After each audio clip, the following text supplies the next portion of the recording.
Most gardeners completely ignore the role clay in the soil can play, and it's costing them serious growth and yield. People think clay is bad because it's heavy, slow draining, and hard to work with, but that's exactly why they're missing out. The reality is that the right clay, used correctly, can supercharge your garden, feed microbes, hold nutrients, and even double your plant growth in the right conditions. I've tested this in raised beds, small backyard plots, and even hydro systems, and I'm going to break down exactly how it works. By the end, you'll have a practical method you can apply this week. And if you want more gardening tricks that actually produce results, make sure you hit subscribe because I share this kind of tested knowledge every week. Most good soil advice actually starves your plants. Here's the truth. A lot of gardening guides tell you to avoid clay at all costs. They say sandy soils drain fast and are easy, loam is perfect, and clay will suffocate roots. That's misleading. Clay holds nutrients, especially cations like calcium, magnesium, and potassium, far better than sandy or purely organic soils. Without a proper clay component, your plants may look happy for a few weeks, but will plateau fast because they're not getting the minerals they need consistently. In my own raised beds, I've seen tomatoes that would normally struggle in high organic compost soils grow 3 feet taller and set fruit twice as fast once we adjusted the clay content. The kind of clay that actually works in gardens. Not all clay is created equal, and this is where most gardeners go wrong.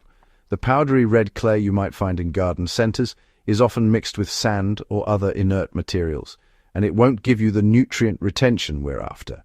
You want a true mineral clay, often called bentonite or montmorillonite in gardening circles.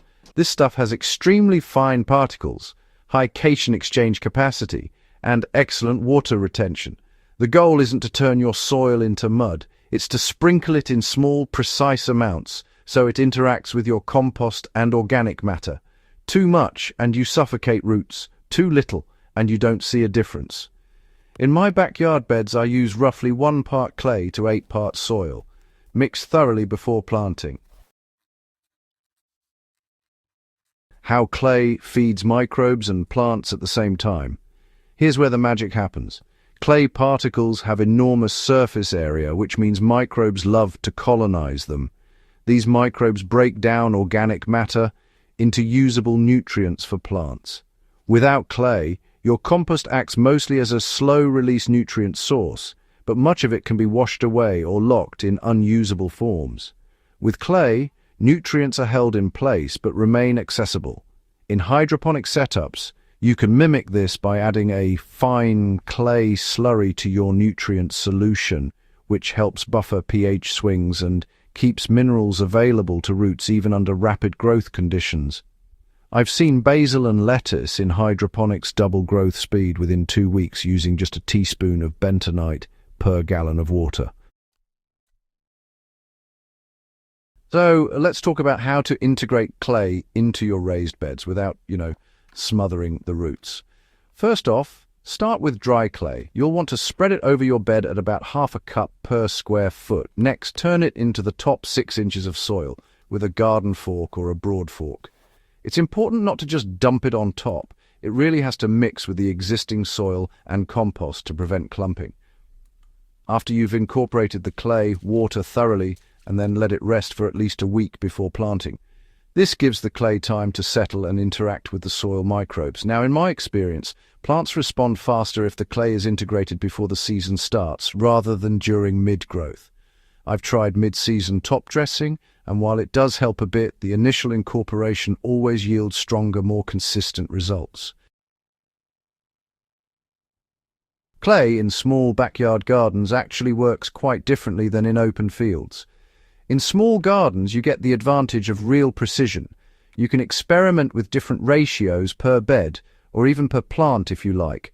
For example, I often dig a small trench around my tomatoes about 6 inches deep and 6 inches wide, and then sprinkle a couple of tablespoons of clay along the roots before backfilling with compost.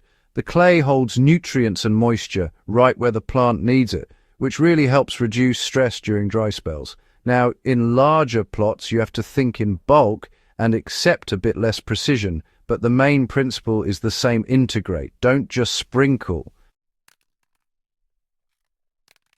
Why clay works even in hydroponics and soilless systems.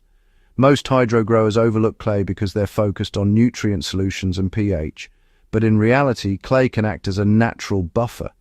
A slurry of bentonite, when properly mixed into a hydro system, binds excess calcium or magnesium temporarily and releases it slowly, keeping concentrations in the optimal range for plant uptake. I've used this with both NFT and deep water culture systems. Start with a teaspoon per gallon, mix well, and watch pH stability improve. The difference isn't flashy, it's subtle, but over a few weeks, growth rates and leaf development are noticeably better. Don't overdo it, or you'll kill your soil structure. I can't stress this enough. Adding clay is not a more is better scenario. Too much clay turns soil into brick and suffocates roots. The sweet spot for most gardens is somewhere between 5% and 15% clay content by volume. For small raised beds, a few handfuls mixed into every square foot is plenty. For hydro setups, a teaspoon per gallon is usually sufficient. If your soil is already heavy clay, adding more is unnecessary and counterproductive. Always test a small section before committing to a full garden bed. You need to think about water differently once you add clay. Clay holds water, but it doesn't replace proper irrigation. Overwatering clay-rich soil can still drown roots. What changes is that you can go longer between waterings without stress because the clay slowly releases moisture. In raised beds, I reduce my watering frequency by about 25% after incorporating clay, which saves time and prevents nutrient leaching. In hydro systems, the clay slurry helps keep root zones consistently moist but never waterlogged. This isn't magic, it's physics and biology working together. I've heard critics dismiss this as a trick for lazy gardeners. That's nonsense. What you're doing is leveraging the natural properties of clay to hold water, bind nutrients, and create a thriving microbial community. It doesn't replace compost, fertilizer, or proper plant care. It complements them.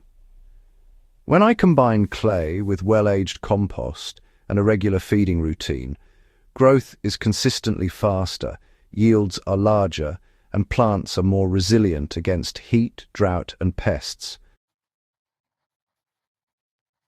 Start small, observe, adjust, repeat. Even experienced gardeners underestimate how responsive their soil can be. Start with one bed or a single hydro unit. Measure your improvements in growth, yield, and plant health, then tweak the clay ratio, depth of incorporation, or method of slurry application. I found that even small adjustments, like switching from a half cup per square foot to 3/4, can produce noticeable results. This is about observation and iteration, not blindly following a formula. Practical examples from my own garden. In my backyard tomatoes, incorporating bentonite clay into a raised bed with roughly 60% compost, 35% native soil, and 5% clay made a dramatic difference. Plants that normally struggled to reach 4 feet and produce 10 to 12 pounds of fruit per season were regularly hitting 6 feet and 25 to 30 pounds per plant. In my hydro lettuce trial, adding a bentonite slurry once a week stabilized pH and doubled the biomass within 4 weeks compared to control plants without clay. These aren't cherry-picked results, these are repeated, documented outcomes from multiple seasons. Closing thoughts and why you should try this.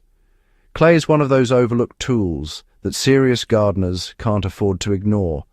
It's cheap, natural, and effective, but only if you use it correctly. Forget the advice that tells you to avoid clay at all costs. Integrate it thoughtfully, observe your results, and let the physics of mineral-rich particles work alongside biology and organic matter. This isn't about gimmicks. It's about real, measurable improvement in plant growth. If you've enjoyed this kind of practical, tested advice, hit that subscribe button. I share tips like this every week, aimed at people who actually want results instead of theory. And if you know a fellow gardener struggling with slow growth or weak yields, share this video. Clay isn't flashy, but it's a real secret that can change how your garden performs, and once you try it, you won't go back.